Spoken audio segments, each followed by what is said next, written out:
राज्य बदललं की खाद्य संस्कृती बदलते. महाराष्ट्रात वेगळ्या पद्धतीने कढी बनवतात, तर गुजरातमध्ये वेगळ्या पद्धतीने. तर मी असेच एक काठियावाडी प्रकार गुजराती कढीचा घेऊन आलेली आहे तुमच्यासाठी. बघा, त्यासाठी आपल्याला खुडलेला लसूण, कट केलेली हिरवी मिरची, लाल सुकी मिरची अख्खी, थोडे मेथीचे दाणे, जिरे आणि कढीपत्त्याचे पाणी लागणार आहे. त्याचबरोबर मी बेसन घेतलेलं आहे डब्यामध्ये. बघा, या पद्धतीने तुम्ही करा, खूप चवीला छान लागते ही कढी. आणि त्यामध्ये मी आता थोडंसं ताक मिक्स करत आहे. आता हे व्यवस्थित आपल्याला मिक्स करून घ्यायचं आहे आणि बेसन पिठाच्या त्याने ज्या गुठळ्या आहेत त्या आपल्याला फोडून घ्यायच्या आहे आणि एकजीव करायचा आहे. बघा, एकही गुठळी राहता कामा नये.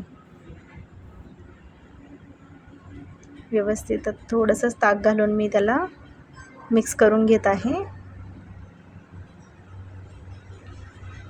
खूप छान लागते बघा ही कढी.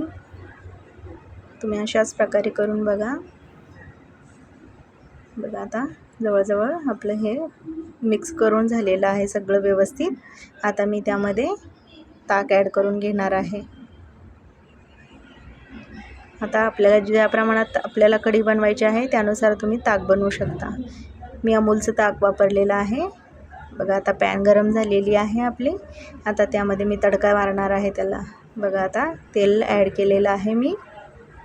आता हे सगळे जिन्नस जे मी दाखवले होते ते एकत्रच आपल्याला त्यात टाकून घ्यायचे आहे आणि हे करायचे आहे. एकत्र टाकले म्हणजे काय, सगळे सारख्याच प्रमाणात शेकतात आणि चवीला छान लागतं ते. आणि त्यामध्ये मी आता हळद ॲड केलेली आहे. आणि आता जो आपला घोल होता बेसन आणि ताकाचा, तो आपण याच्यामध्ये ॲड केलेला आहे. व्यवस्थित आता त्याला मिक्स करून घ्यायचं आहे.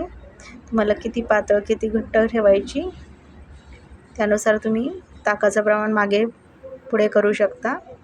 बघा, खूप चवीला छान लागते ही कढी. नक्की ट्राय करा बघा तुम्ही. आणि आपल्याकडे महाराष्ट्रामध्ये बरेच म्हणतात की ताक म्हणजे कढीला जर उकळी आणली तर कढी फाटते. पण असं काही नाही आहे. गुजरातमध्ये कढीला खूप उकळी आणतात. फक्त एकच आहे, त्याची एक टिप सांगते मी तुम्हाला. त्यामध्ये मध्ये मध्ये चमचा द्यायला लागतो. सारखं हलवत राहिलं म्हणजे ती कढी फुटत नाही. बघा, किती सुंदर दिसते.